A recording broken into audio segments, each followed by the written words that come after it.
During Lesson 2, we will be covering a framework for what motivational interviewing is, or MI for short.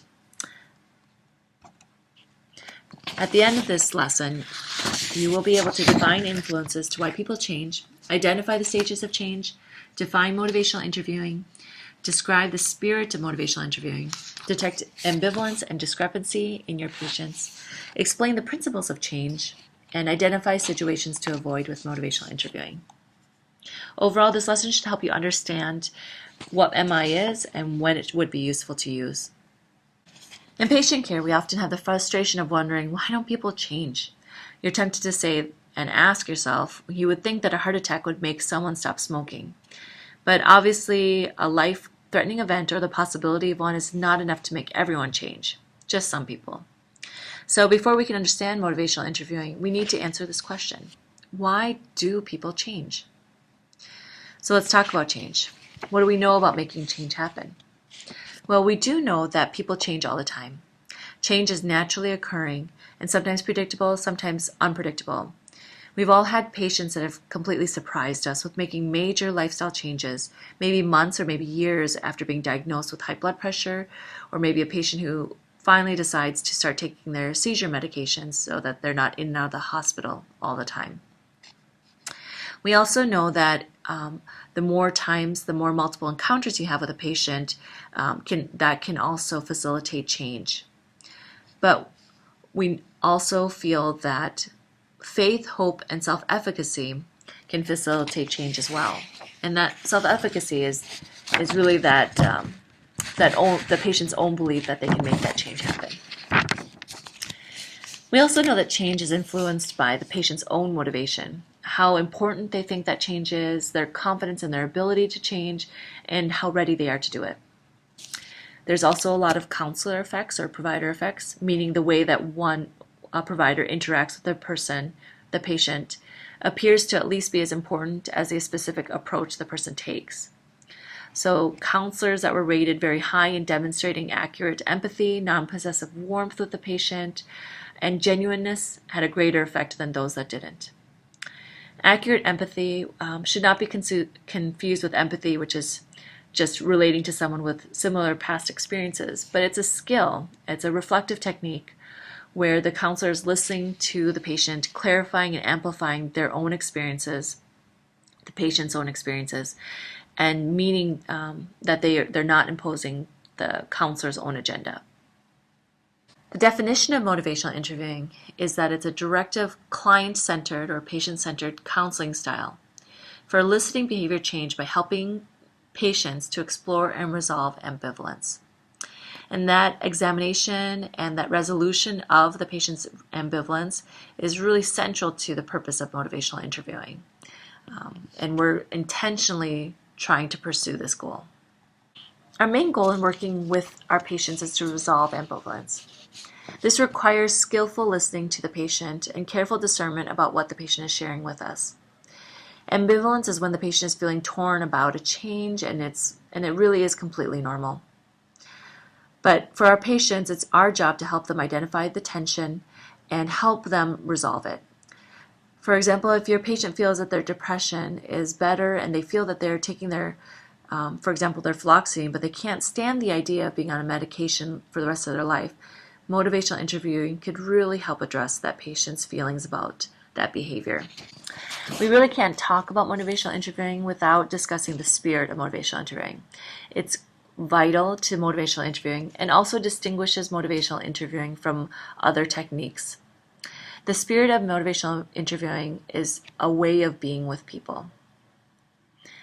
And that way of being with someone is through collaboration, evocation, and respecting autonomy.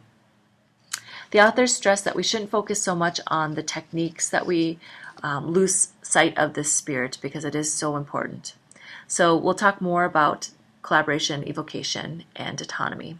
Although we recognize that it is the patient's responsibility to articulate and resolve their own ambivalence, we can help bring these things out through collaboration, evocation, and autonomy.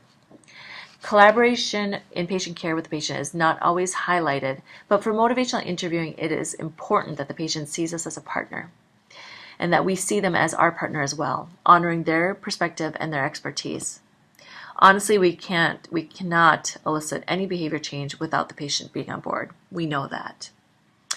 Evocation is a belief that the resources and motivation for change are living and dwelling within the patient. We need to always remember this and keep in mind that we shouldn't necessarily work harder than the patient themselves. We can help them identify their resources or barriers to change and encourage their motivation, but again, that change does dwell within themselves, that motivation. Autonomy is an understanding that it's the patient's right to make their own decision. We can just help them to make informed decisions. So if we let these values guide our time with the patient, we can help facilitate change. The 4 principles of promoting change include expressing empathy, rolling with resistance, developing discrepancy, and supporting self-efficacy. When you observe someone who is able to effectively do this, you can feel the whole patient encounter truly change, and you can see the patient open themselves up to that change.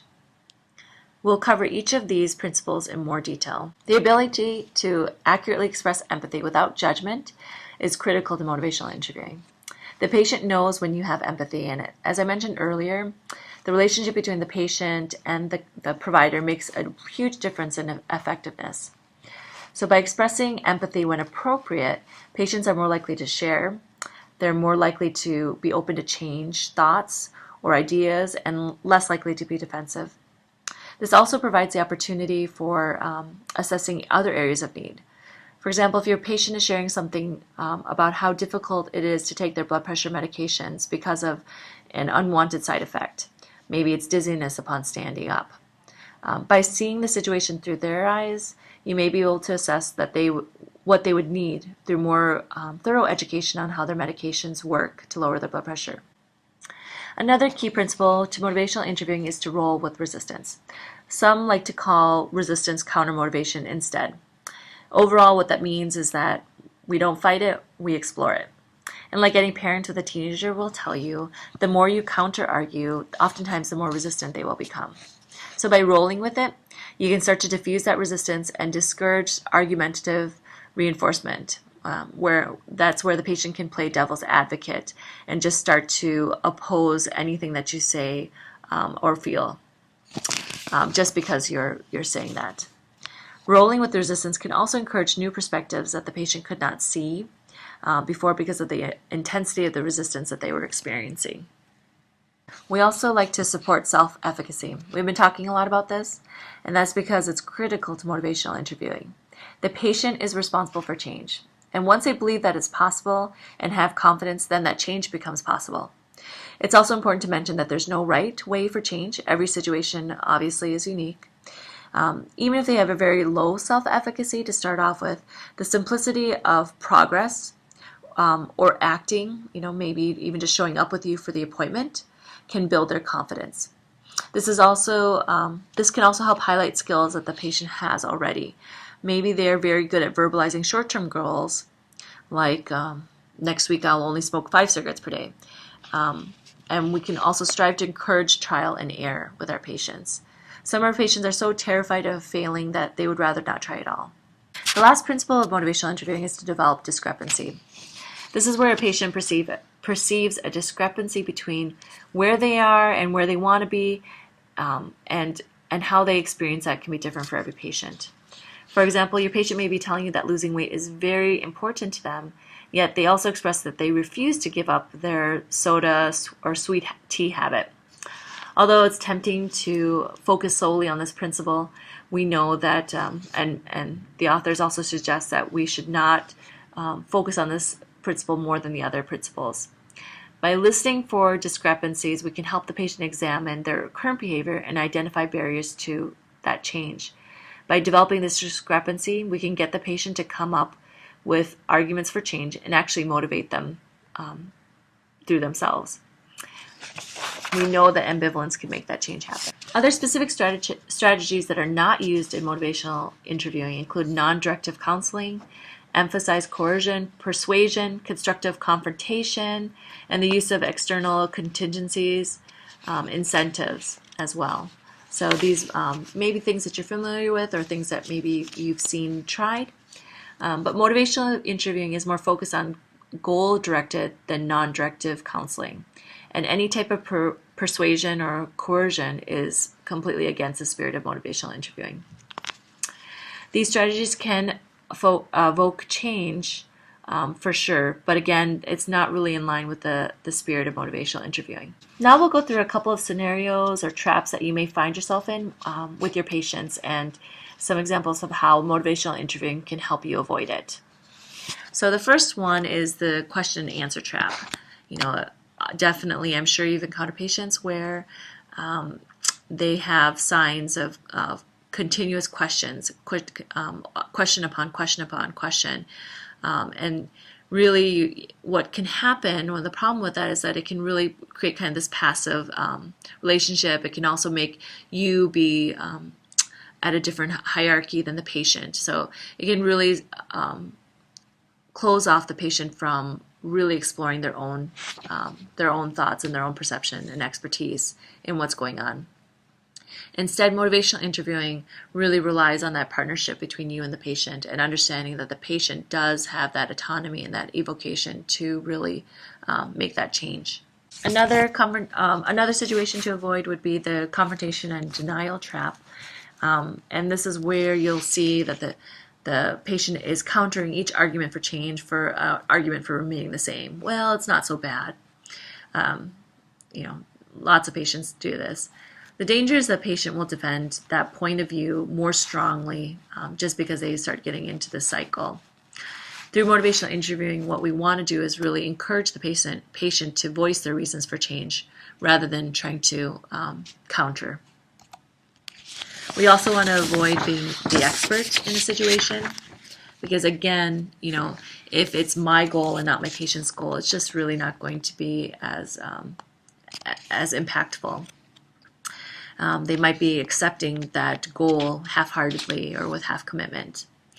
So through motivational interviewing, that's when we really want to explore other change strategies and really help them. We can direct them, but again, that goal should be their own.